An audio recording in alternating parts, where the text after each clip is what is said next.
Hello and welcome to the program. I'm Layo Adegoke.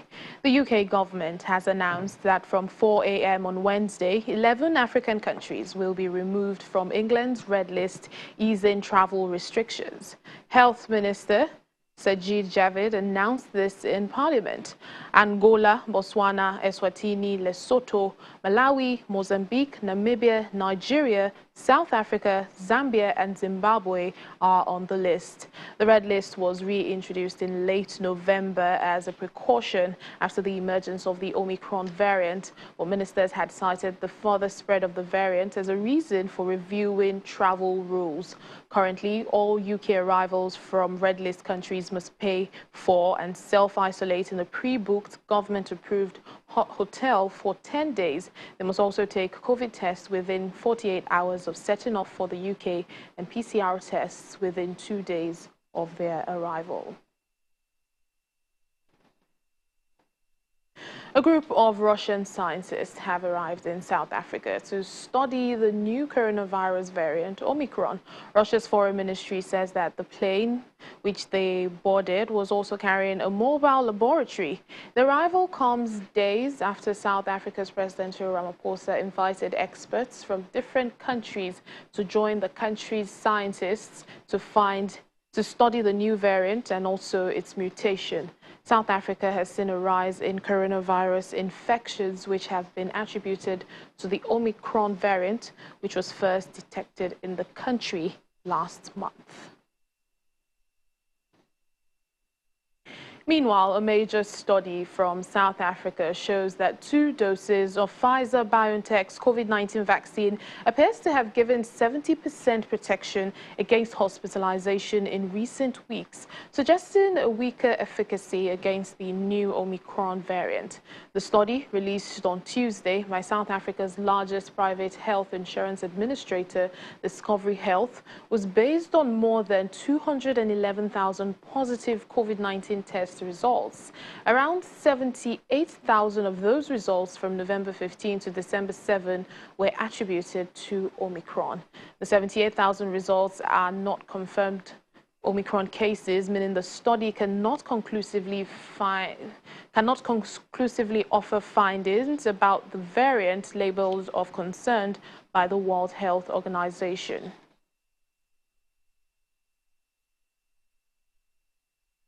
What is clear is that vaccinated individuals are experiencing milder infections in general, and that's supported by the data shown by the 70% effectiveness against severe illness, and also supported by anecdote where we're hearing that it's primarily the unvaccinated that are requiring admission and also that are requiring oxygen in hospital. Joining us now for more on this is Professor Jeffrey Mpalele, Deputy Vice Chancellor, Research and Innovation at Northwest University, Potchefstroom. Thank you for speaking to us, Professor, on Network Africa. Thanks for having me. Well, with the rise of Omicron cases in South Africa especially, what do you make of the arrival of Russian scientists to study this new variant? Well, it just shows the level of interest, international interest on Omicron as a new variant.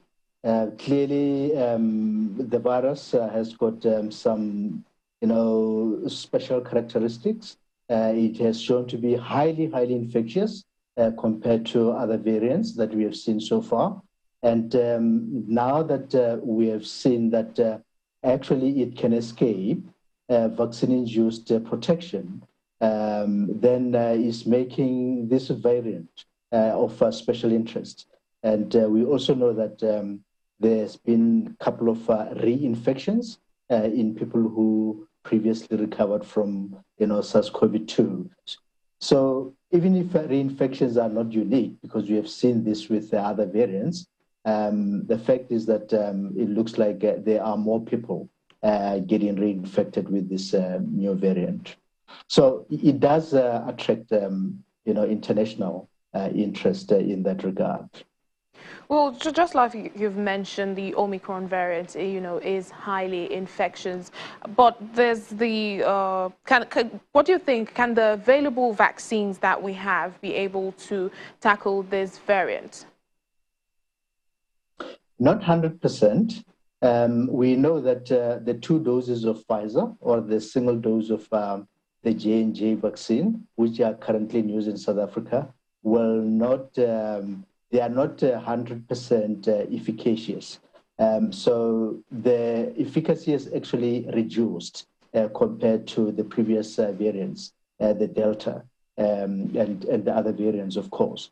But it has been shown, not necessarily in South Africa, that if you give a booster, actually you improve effectiveness of this vaccine to at least 70% with a booster dose of Pfizer vaccine. And I like to believe that you will also increase the effectiveness of the vaccine by getting the second dose of the J&J vaccine, although we are not quite sure of the number at this stage. Just finally, before I let you go, are there more things, that individuals can do, and even government, societies, to be able to personally keep a good hygiene against, contracting this variant? Well, we do know the measures that we need to adhere to, basically the non-pharmaceutical interventions. We also know that the distancing between people is working very well. But of interest, I think for me, would be the fact that with the emergence of novel variants like Omicron, we should not panic because this is not the last variant to be reported, regardless of where the variant is reported from. So we just have to be prepared that the SARS-CoV-2 is behaving like other coronaviruses because coronaviruses, every year we do have infections from common cold because the immunity does not last long. And also the fact that you do get reinfections in nature. And it's not surprising that even the vaccines that we have do not offer long-term immunity. All right then, Deputy Vice-Chancellor Research and Innovation at Northwest University, Professor Jeffrey Mpalele, thank you so much for speaking to us. You are welcome. The World Health Organization says it is investigating the deaths of nearly 100 people who succumbed to a yet-to-be-identified disease in Fangak, Jonglei State in South Sudan. Last week, the Ministry of Health reported that an unknown disease had killed dozens of people in the area, which is one of the worst hit by recent flooding. A local health official said initial samples collected in the area returned negative test results for cholera. However, WHO officials sent in a rapid response team to do a risk assessment and investigation, but the Fangak area was not reachable by land due to flooding, and now the team is waiting for a helicopter to return them to the capital, Juba, on Wednesday. A high court in Kenya has suspended a government directive seeking to bar unvaccinated people from accessing in-person services in state offices. The petition, filed by businessman Enoch Arras, said the directive, which was to be implemented next week, was unconstitutional and discriminatory. High Court Judge Anthony Mirima said his ruling would remain in force until the case was heard on the 4th of January 2022 and until a decision has been made. In November, Health Minister Mutahi Kagwe said the directive was aimed at getting more Kenyans to get the jab, since the government had set a target of vaccinating 10 million Kenyans by the end of the year. Now, only 8.1 million people have so far received the COVID-19 vaccine, and more than 3 million have received 2 doses in Kenya. Cyrus Umbati, Kenyan journalist, joins us now for more. Thank you, Cyrus, for speaking to us. Let me begin with how are people reacting to this High Court's order? Because when the health minister gave the directive in November, it was met with mixed reactions.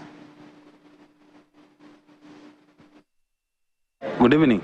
The order by the High Court stopping an earlier order by the government to ensure that anybody who gets government services is vaccinated against the COVID-19 pandemic actually has shocked many, if not to say few, because I mean, the whole drive, the whole move by the government was aimed at trying to push Kenyans to get more Kenyans to be vaccinated against the pandemic.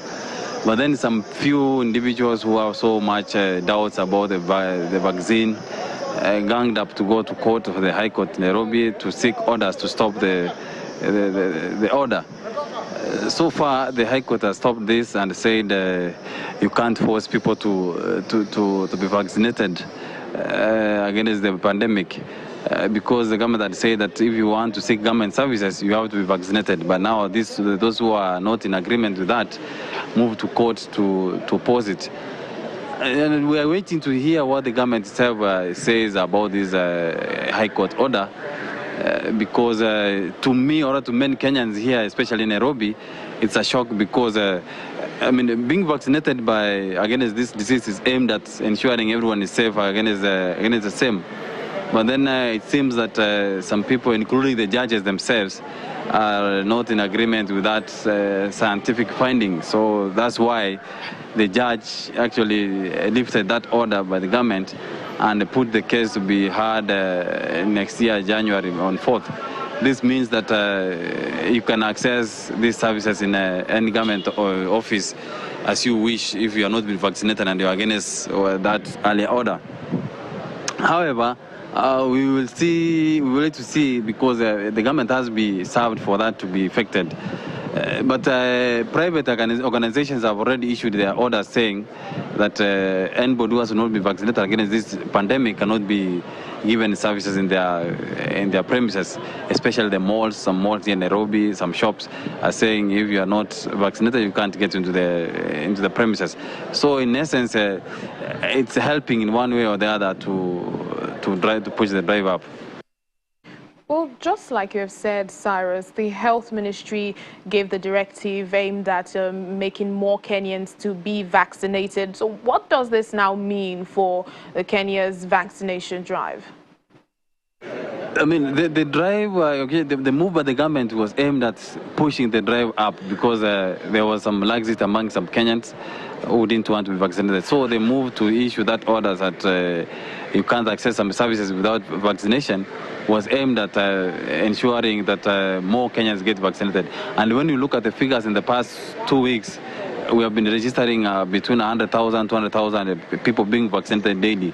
I mean, as of today, around 8.6 million Kenyans have been vaccinated against this pandemic. So that shows that the order, or rather the move by the government, it worked in one way or the other to the government. So you can't say that it was bad. It has helped because the aim is to achieve a 10 million mark by the end of this month. So we're aiming with around 16 days to arrive. To finish the month, to complete the month. But then we hope that the remaining 1.4 million number of people to be vaccinated will be achieved by the end of the month. All right then, Kenyan journalist Cyrus Ombati there. Ethiopia has rejected plans by the UN human rights body to hold a special session on Friday to discuss the human rights situation in the country. Ethiopia's foreign ministry said that it was perplexed and saddened by the UN Human Rights Council's decision to hold the session at the request of the European Union. The UN Rights Council said the session will discuss the grave human rights situation in Ethiopia. However, the Ethiopian government has called on member states of the UN rights body to reject and vote against the special session. Back in November, Ethiopia announced it had set up a task force to deal with human rights violations during the conflict in the north of the country, that's between the military and TPLF rebels. It says that it was in line with the recommendations of a joint report by the Ethiopian Human Rights Commission and the UN Human Rights Office. After allegations of sexual misconduct by UN peacekeeping personnel in the Central African Republic came to light, the UN has been updating on steps it's been taking to address the situation. Deputy spokesperson for the Secretary General of the United Nations says all identified victims have been referred for assistance in line with the UN strategy on support to victims of sexual exploitation and abuse. Also, the organization is in the process of informing the member states concerned so that national investigations can be launched as soon as possible with the assistance of the Office of Internal Oversight Services. Since the allegations came to light, the Office of Internal Oversight Services and the Gabonese authorities have collected evidence which we understand would allow the Gabonese authorities to complete their national investigation and inform us of its outcome. Realizing the well-being and rights of victims is our utmost priority. All identified victims have been referred for assistance in line with our strategy on support to victims of sexual exploitation and abuse. The mission is also looking at ways to address assistance gaps. A project through the Trust Fund in support of victims of sexual exploitation and abuse, which will provide medical, mental health, psychosocial, legal, and material support for victims and their children, is currently under review. The mission also deployed immediate response teams to several remote locations and gathered information regarding more recently reported allegations of sexual misconduct involving UN troops. We are in the process of informing the member states concerned so that national investigations can be launched as soon as possible with the assistance of the Office of Internal Oversight Services. We continue to have constructive exchanges with troop and police contributing countries. We expect them to take urgent measures to address all allegations concerning their personnel and ensure that perpetrators who are found to have engaged in sexual exploitation or abuse are held accountable in line with national laws. To politics now, Tunisian President Kais Saied has announced that Parliament will remain suspended until fresh elections are held a year from now. In a national TV address, Mr. Saied also laid out plans for a referendum on the constitution next year. Ever since he froze Parliament and dismissed the then Prime Minister back in July, the Tunisian president has continued to cement his hold on power while stressing that his actions have been necessary to shake a corrupt political status quo and reinvigorate the failing economy. In a speech last month, Mr. Saied talked of purifying state institutions as the only way to cleanse the country.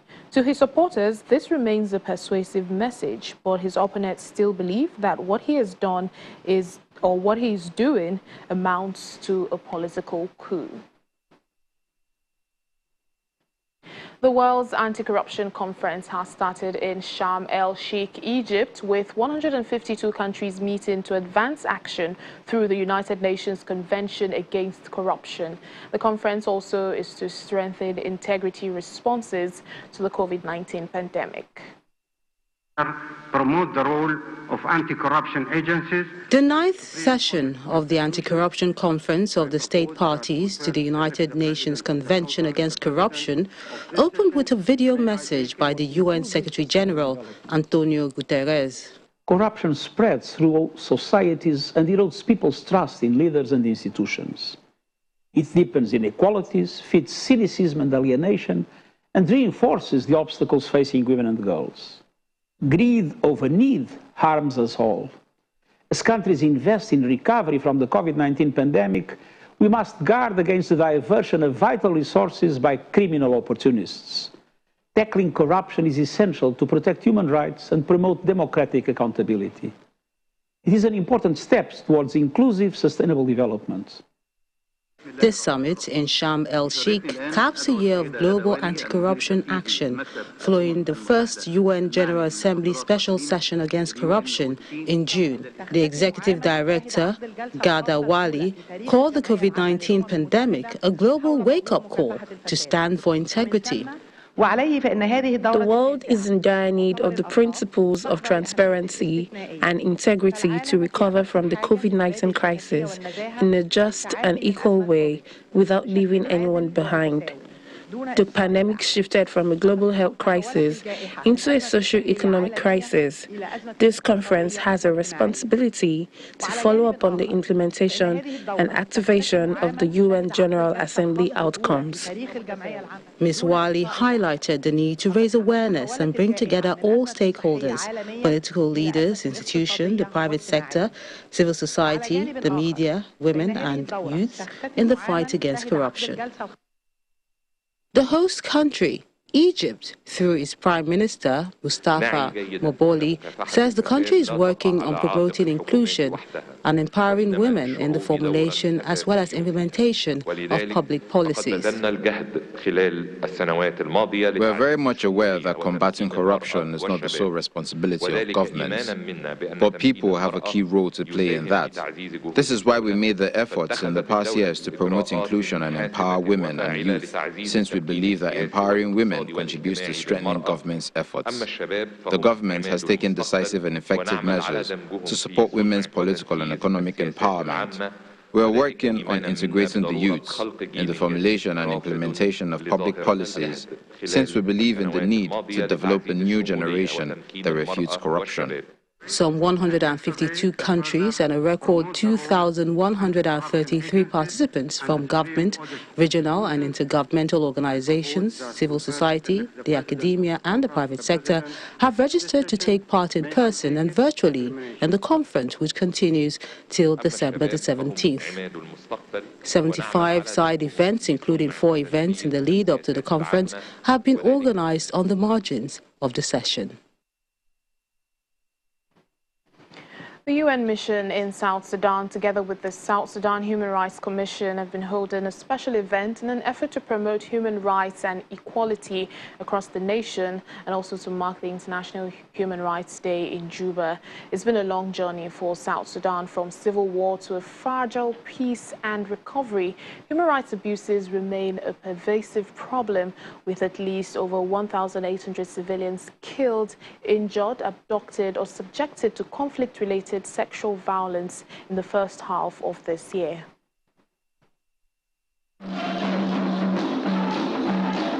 Traditional dancers and singers keep the crowd entertained with messages of peace at a special event to celebrate International Human Rights Day in Juba, the capital of South Sudan.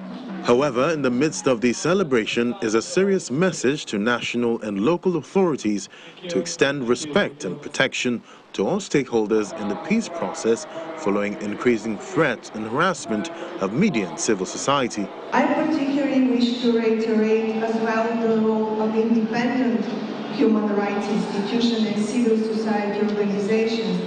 They have a significant role and play in protection and promotion of human rights.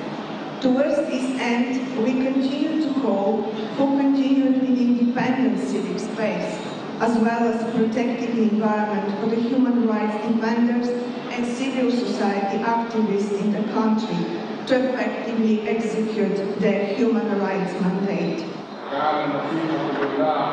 There's also been concern about the need to strengthen the justice chain to ensure that perpetrators of violence and criminal acts are held to account.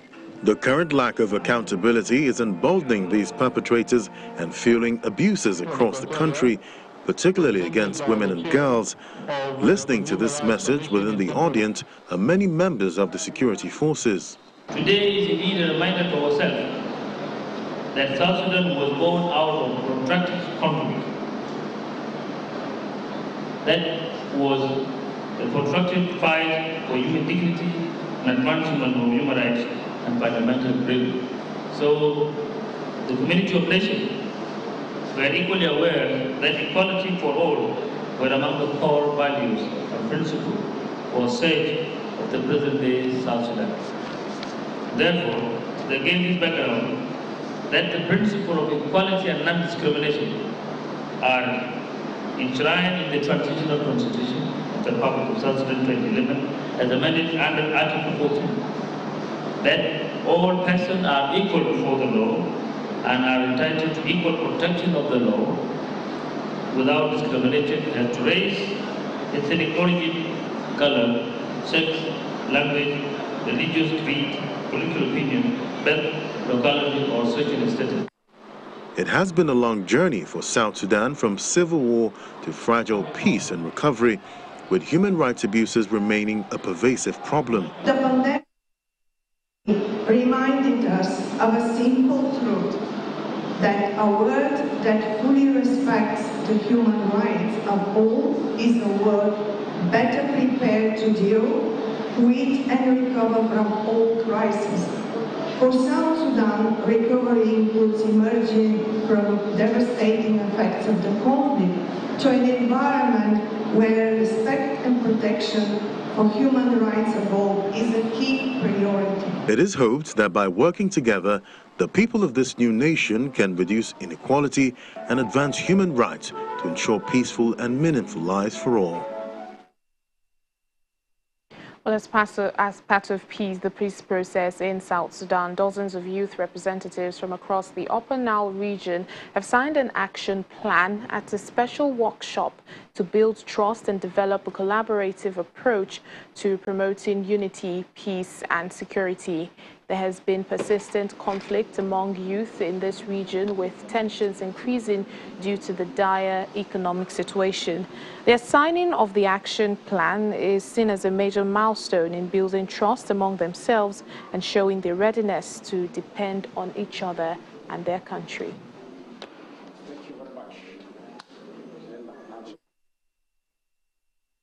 And that's it on the program today. Thank you for watching. I'm Layo Adegoke.